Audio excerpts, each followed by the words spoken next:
ఉరుకున్రి బ్యాంకుకు జల్దీ ఓన్రి నేను డిసెంబర్ 9 నాడు సీఎం అవుతున్నా ఉరుక్కుంట పోయి 2 లక్షలు తెచ్చుకోండి ఒక్క సంతకం పెట్టి మొత్తం మాఫ్ చేస్తా పోయింది అన్నారు.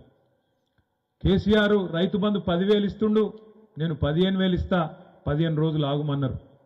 ఆడబిడ్డలకైతే చెప్పిండు నెలకు కోడలు ఉంటే 2,500 ముసలవ్వు ఉంటే నెలకు 4,000 ముసలాయన ఉంటే ఆయనకు మరొక 4,000 ఇంట్లో ఇద్దరుంటే కూడా అవ్వా తాత ఇద్దరుంటే కూడా కేసీఆర్ ఒక్కలకే ఇచ్చిండు నేను ఇద్దరికి ఇస్తా అన్నాడు. ఇట్లా ఒకటి కాదు రెండు కాదు ఇక నోటికి ఎంత వస్తే అంత ఇగో చెప్పుకుంటా పోతే మేము మొన్న కూర్చొని కూడినాం. వీళ్ళు ఎన్ని చెప్పిర్రా నాయన మాటలు గినిగానం చెప్పిర్రు ఎన్ని వెళ్ళినాయి అంటే ఇది మనం పెట్టలే పేరు. వాళ్ళు ఇచ్చిన హామీలు అన్నీ కూడితే కరెక్ట్గా ఎన్ని వెళ్ళినాయి అంటే 420 హామీలు వెళ్ళినాయి. సరిగ్గా 420 హామీలు ఎస్సీ డిక్లరేషను ఎస్టీ డిక్లరేషను వాళ్ళ మేనిఫెస్టోల రైతు డిక్లరేషన్ల మహిళా డిక్లరేషన్ల యూత్ డిక్లరేషన్ల అన్ని కలిపి తీస్తే ఎన్ని వెళ్ళినాయి అంటే సరిగ్గా 420 హామీలు. సరిగ్గా హామీలు ఇచ్చిండ్రు గద్దెనెక్కిండ్రు మనం గట్టిగా మాట్లాడినాం అనుకో అగో 100 రోజులు కూడా కాలే ఇప్పుడే మాట్లాడతారు గింత గిరితమైంది మీకు ఆగం అవుతున్నారు మీరు 10 ఏళ్ళ అధికారం ఉన్నారు మేము వచ్చి 100 రోజులు కాలే ఇప్పుడే తిడతారా అన్నారు.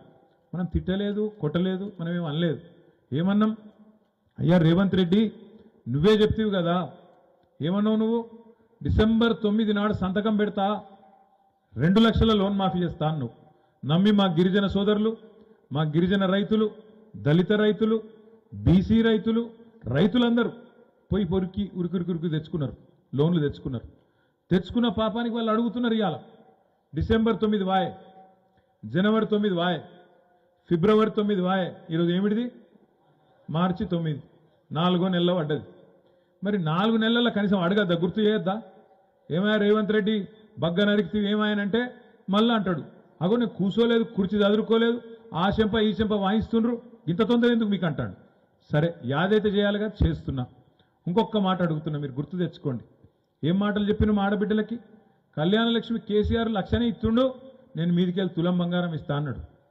ఇక ఆడబిడ్డల సంగతి మీకు తెలుసు నాకంటే బాగా ₹1,00,000 ఎక్కువ చూడరు కానీ బంగారం అంటే మాత్రం మళ్ళా కొద్దిగా పడిపోతారు సెంటిమెంట్ దానికి ఆయనతో మురిసిపోయినరు బస్సు ఫ్రీ బంగారం ఫ్రీ అని గుద్దినాక ఇప్పుడే మా చెల్లె కళ చెప్పింది మా మహిళా అధ్యక్షురాలు బస్సులలో పరిస్థితి ఏందో చెల్లె చెప్పింది. మనం కళలో కూడా అనుకోలేదు దృశ్యాలు ఎసొంటి సీన్లు చూస్తున్నాం.